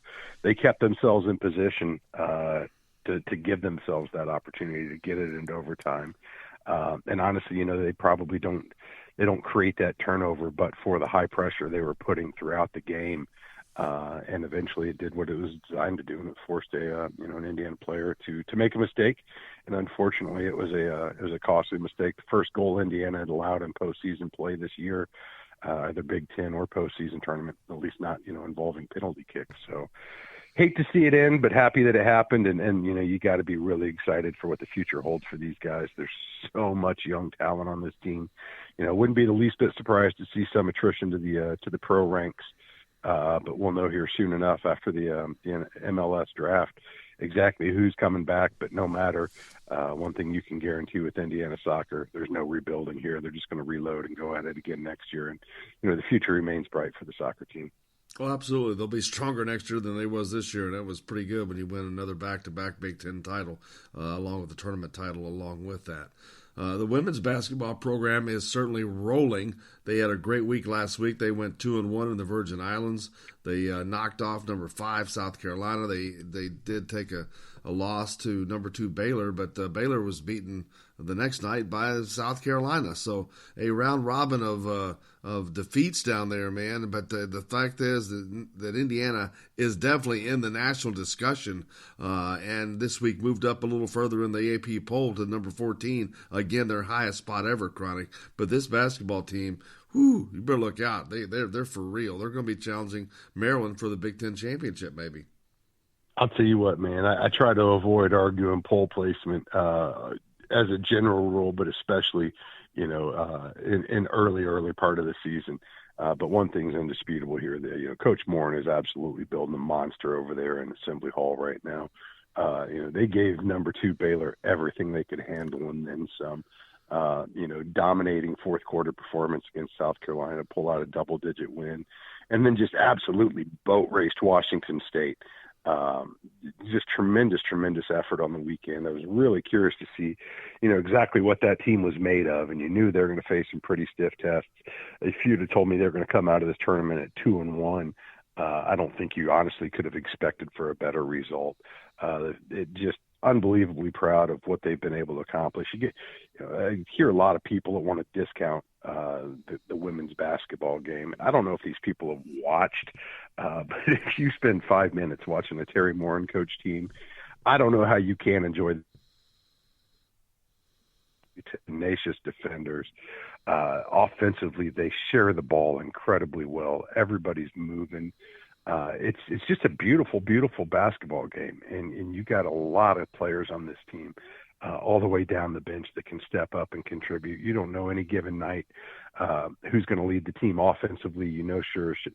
Shoot that they're going to see a pretty strong defensive effort across the board. It's just a great basketball team to watch. It's a great basketball program for fans to get out and support. I'm just excited to see exactly what the ceiling is going to be for this, because I think you can probably say at this point this is the most talented basketball team the Indiana women have ever fielded, and it just keeps getting better. You know, how you can top a team of Tyra Buss and Amanda Cahill and all the talent that Coach Moore amassed around them. Well, you turn around and add a pair of Indiana Miss basketball winners and a ton of other girls that can go out there and absolutely play the game of basketball. And who knows where the season's going to end, but I'll tell you what, it's going to be a heck of a ride between now and then. I'm excited. They finally get a chance to come back home. They got one more stop down there in the Sunshine State. They've got the big ACC Big Ten Challenge tomorrow night at Miami before they come back and play yet another Florida team this weekend at Assembly Hall. So I'm excited to get back there in the hall this weekend, welcome the girls back, and just see how high they can fly this year, because I'll tell you what, man, the sky is absolutely the limit for these ladies. Absolutely, and then now the men are back in town tonight. Speaking of Florida State, they'll take on the Seminoles in a game that is going to be, without doubt, the toughest test that Indiana has faced this year, Chronic. We'll see exactly how that front court is going to play out, and whether or not what we see from the guards, who gets to play and who doesn't. But overall, we'll see a lot more better picture of where this Indiana team is. No, unquestionably. We've said it since the schedule was first released. You know, this is officially the start date for when the season gets real, and it's really unrelenting from here on out. Florida State, you know, short of the Ohio States, the Michigans, the Marylands, they're probably going to present one of the bigger tests for Indiana on the season right now. They just have tremendous length. They've got a ton of depth. Not unlike Indiana. I think for me the biggest question going into this one obviously is Rob Finney going to be available? But even beyond that, how are Indiana's undersized guards going to be able to handle the type of defensive pressure that length, that depth is able to create for them? Going to put a premium on taking care of the basketball. I think Indiana would be wise to continue to attack the basket, find a way to get to the stripe, try to get the Seminoles into some foul trouble. And, just continue to do what they've done thus far. I've seen a lot of people, you talk about discounting wins. I've seen a lot of that going on with the basketball team this year. And I can understand where it's coming from, considering the schedule that they face so far. But we've seen a basketball team that when the ball moves and the boys are sharing it, the shots come a whole lot easier for everybody. The opportunities are all over the floor, inside and out. It's just a lot easier game. So I'll be real curious to see if they can continue that style of play, exactly how that motion can be exerted against a team as long as Florida State. At the end of the day, though, man, they got to take care of the basketball, and when those open shots appear, they got to be able to knock them down. But as we've seen, I think so far, it's going to put a premium on taking not just the three shot, the long shot, the open shot, but the smart shot, the one that's in the flow of the offense. Continue to make that extra pass and continue to do what they need to do, and that's get the ball in the paint and try to get some whistles, because these guys have been really effective when they've been able to pound it down low, feed and trace Justin and Joey, but also getting everybody to the charity stripe and knocking those down as well. So be real curious to see how that goes. Be real curious to see exactly what assortment of guards are available to Archie, because, as well as things have gone thus far, that's the one thing that I think really lingers with me, is we've still yet to see this backcourt given the opportunity to fully gel and kind of get a sense of how it's going to fire when all the pieces are available. So hopefully Rob's available, and hopefully we get a glimpse of just what these guys are capable of against top level competition tonight. I'm looking forward to being there, though, man. I know that much. Absolutely. Looking forward to get back out into Simon Scout Assembly Hall. The students are back. The environment will be back. It'll be a lot more of a festive atmosphere to get out there. So, but looking forward to a national TV audience as well. So it ought to be an exciting time. Hey, it's the best time right now, man. I'll tell you what, you can't beat it. When the football team's winning, the basketball team's undefeated. Basketball teams are undefeated. Well, I guess team singular, not the women took a loss, but they're playing great. This is exactly what makes living in Indiana worthwhile come this time of year. So it's officially Christmas season. It's officially hoop season. It's officially bowl season, baby. I'm here for all of it. You got it. Chronic Hoosier. Can't thank you enough, brother. Look forward to it each and every week. Hey, thanks as always for having me, man. We'll catch you guys at the hall. Absolutely. Chronic Hoosier joining us here on Indiana Sports Beat with Corey O'Leary. We're back with more from the Golf Club at Eagle Point Studios right after this. Oh, baby, that ain't no mountain high.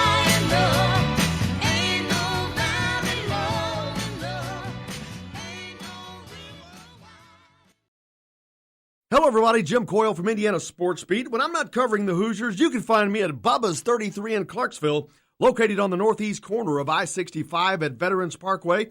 Bubba's 33 has hand-tossed pizzas, bold burgers, and ice-cold beer from a select list of local craft brewers. An incredible food selection, all made fresh daily. Whether you're meeting the team for that post-win meal in the family dining area or meeting friends for happy hour to watch the game on one of Bubba's 50 TVs.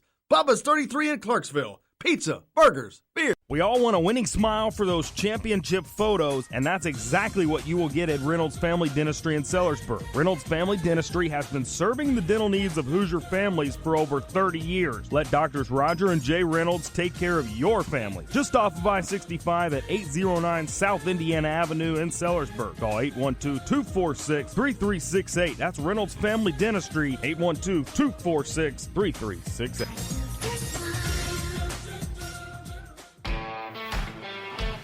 Now that warm weather has arrived, it's time to hit the links, and there's no better place than the Golf Club at Eagle Point in Bloomington. Voted best golf course by the readers of the Bloomington Herald-Times, the Golf Club at Eagle Point is under new ownership, has new fairways and bunkers, and it's open to the public. When the round's over, there's cold beer and a full menu at the Eagle Point Pub and Bistro.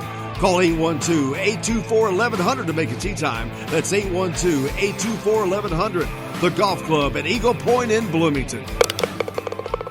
This is AJ Moye. This is Dan Dockett. Hey, this is Michael Lewis, former Indiana basketball player. This is Indiana football coach Tom Allen. This is Jim Coyle with the Indiana Sports Beat. You can always like and follow us on Facebook. Always follow the show rebroadcast on iTunes, Google Play, iHeartRadio, Spotify.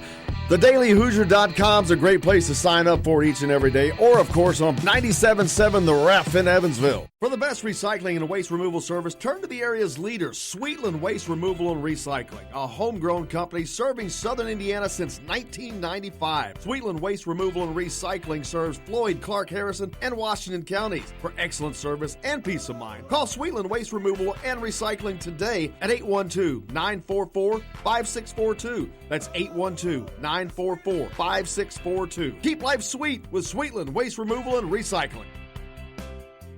I'm Rain Shaddy, and I'm a Hoosier. As a toddler, you could always find me running around in a cream and crimson onesie and a red IU hat reminiscent of those worn during the world-famous William Tell timeout, shouting, "Go Hoosiers!" Like many other alum, I chose to make Bloomington my home. As a civic and alumni leader, I have become very knowledgeable about our community and would love to share my insights with you as your realtor. Find me on Facebook or call or text me, Ryan Shaddy, with FC Tucker Bloomington Realtors at 765-623-9093.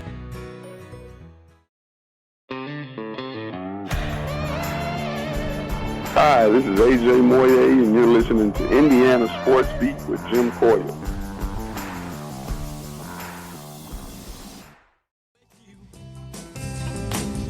A brown-eyed girl.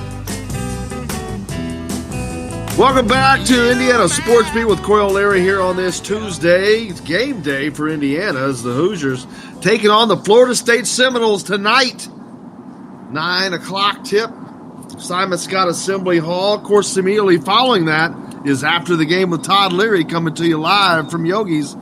We'll recap the ACC Big Ten Challenge between the Hoosiers and the Seminoles tonight, so make sure you tune in for that.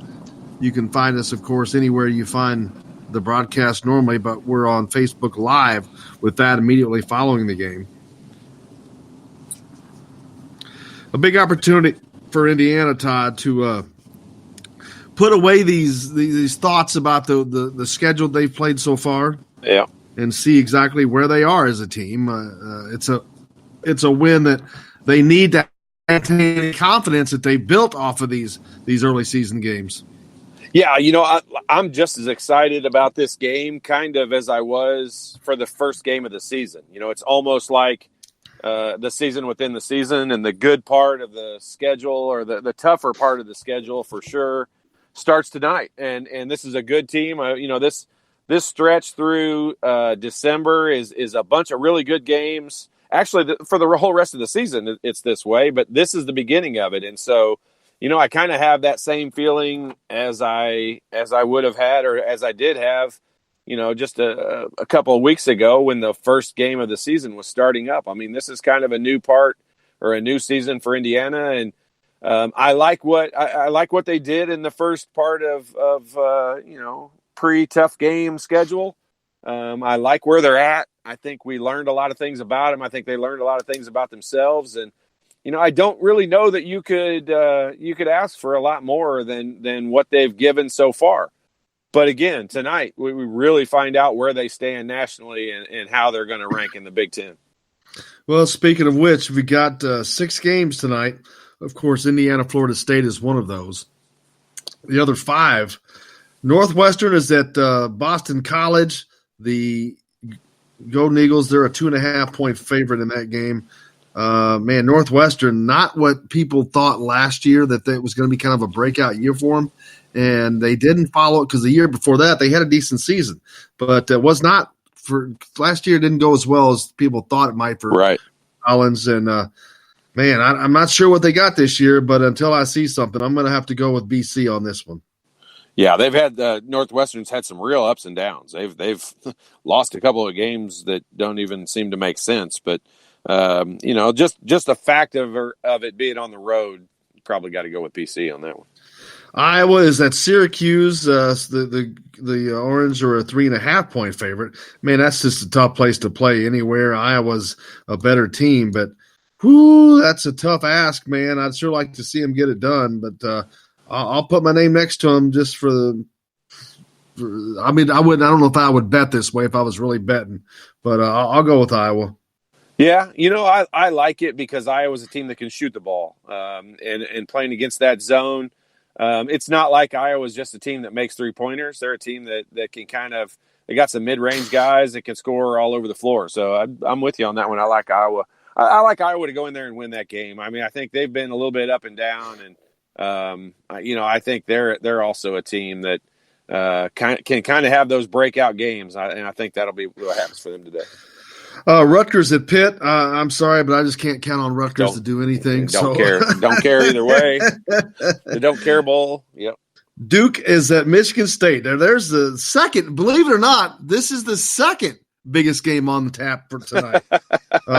Duke at Michigan State should be what 2 former number 1 teams are already in this early season, and we're only a month in, but we've got 2 former number 1s playing here at Duke at Michigan State, and the Sparty's a 5.5-point favorite on this. Man, there's no way I would give up Duke in 5, or I would not take Duke in 5 points under a normal circumstance. But I think Michigan State has got to make a statement. They had a lot of pressure on them at the beginning of the year, that number 1 tag. They lost early and haven't looked great, as a matter of fact, up until now. But Duke is not exactly set the bar high either. They lost at home to Stephen F. Austin. So this is probably an equally matched game, and I'm going with Sparty and Tom Izzo on this one. Yeah, I mean, I think both of these teams have underachieved early in the season based on what the national media and everyone thought about them. I think obviously they get bumped up a few notches every year just because of the coaches. I do not in any way, shape, or form believe that Michigan State belonged at number 1 preseason going into the year. I love Cassius Winston, very fun player to watch. He's smart. He's crafty. He figures out a way to score. He's just I love watching him play, but I don't think they're near as good as what everyone has them ranked out to be. There's no way I give Duke 6 points in a game like this. Duke will cover that line. Then the game of the night to me is number 4 Michigan at number 1 Louisville. Louisville is only a 5.5-point favorite at home, so that tells you the respect that Michigan has picked up in 1 week. They've gone from being unranked to being only a 5.5-point underdog on the road at number 1 Louisville. Yeah, I mean, what a fun – these things have just kind of fallen into place based on rankings early in the year. I mean, we've just had some outstanding competition in games in the holiday tournaments around Thanksgiving. So we've just had some great basketball. And then this one just falls perfectly. These games are set up well in advance. So the fact that there's no way they knew we'd have number 1 versus number 4 with Michigan and Louisville at this point in the season. But I think Louisville maybe has kind of fallen into that. They were ranked pretty high, and they've kind of fallen into that number 1 based on other teams losing. but you give them credit. They've won their games and put themselves in that position. I'll be real interested to see. I don't know a whole lot about Louisville, so I'll be interested to see, where they stand and where I think that they rank nationally. But what a fun matchup to have. Michigan to me is a great team. They're a team with veterans that have proven it. They've already played big games. They've won Big Ten tournaments together. They've been to the Final Four together. I mean, this is a team. I don't know how they went unranked to start the year, but it's just new coaching staff, I guess. But I wouldn't play against Michigan in this one. Yeah, we'll see. Both teams playing very, very well. Both teams with a high target on the back now. Michigan came in without one, but that's all over. They had something to prove. They had to put something to prove when they weren't ranked, but they went from number 29 to number 4 in 24-hour period of time. Who do you think wins that game? I like Michigan. I like Michigan to win that one. That's a tough place to play, Louisville, man. They're going to have 21,000 people in there, and it will be loud. I can promise you that. It's going to be a tournament atmosphere, with the exception it's going to be on Louisville's home floor. So that's going to be a hell of a game. I don't know what time that game tips, but it's late. It's 9:00 game, I think, same as IU, but. It only makes sense. Or so no, basically, actually, you're telling me we don't get to watch the game. No. I'm sorry. That's the early one. The Michigan State Duke game is the same time as IU. The 7:30 tip-off time for Michigan and Louisville. Oh, that's better. Yeah, much better. We're going to see some of that one. Absolutely. But I mean, the common sense would tell you to take Louisville just because they're playing at home and they're number 1. But I don't know. I like this Michigan team. I think they're savvy. They've got a bunch of veterans, and I always give that a lot more credit than maybe what it deserves. Nora for Louisville, he is tough. He's looking like an All-American. But Michigan is big, man. Michigan has size, and they have guard play. So that's a nice little combination on their side that they have that a lot of teams are going to have trouble with, because I'm not talking about size in one guy. They got like 3 guys they can march in there and just kind of rotate in or out. Yeah, and I mean, you've got size, talent, and you're kind of leaving out one of the things I think is most important, and that's experience. And they've got all that. They've won big-time games. They've won the Big Ten tournament together. I think 2 of these guys have been to the Final Four. They've won a lot of stuff together. So this will be. I like this Teskey kid. I mean, he's kind of your old school big guy at 6'11". But he can stand out there and make a 3-pointer, and he can bang and battle with the best of them. So he's one of my players to watch, I think, in the Big Ten. Well, it's certainly going to be a great night of basketball to watch, man. Looking forward to it. Looking forward to seeing the Hoosiers take on the Seminoles and seeing where they are. Of course, looking forward to being after the game with Todd Leary at live from Yogi's. As soon as the ball game's over, we will recap what happens with Indiana and Florida State, and Todd will give you the best analysis of what happened, the only true Indiana postgame show. So tune in, and we'll get you taken care of. Looking forward to doing that, man. Looking forward to some chicken tenders right now, to be honest with you, from Yogi's. It's on my mind.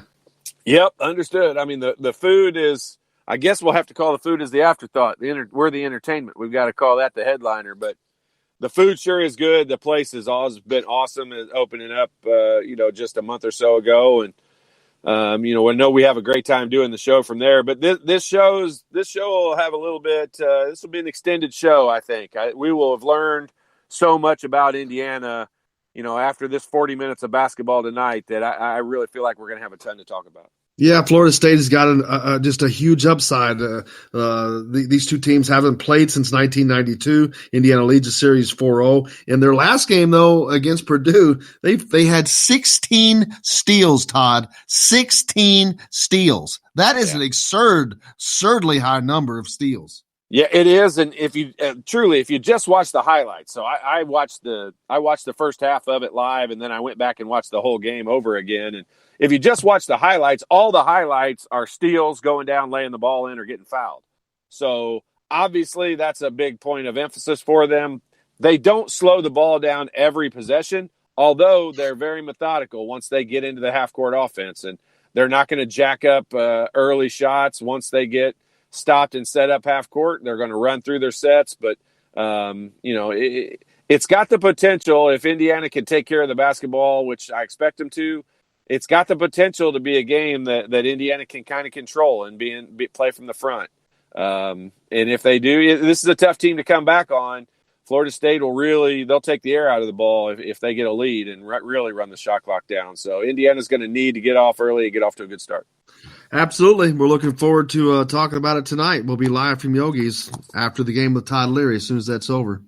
So look forward to that. So I want to thank Chronic Hoosier for joining us on the program today. Tomorrow, make sure you're back for the regular daily show, Indiana Sports Beat with Coyle and Leary. Matt Weaver will join us. We'll talk a little football. See, this is a big time for coaches and recruiting right now, as Indiana will next 2 weeks. Tom Allen is going to be out and about saying, see what's going on? See what I told you? Coming true.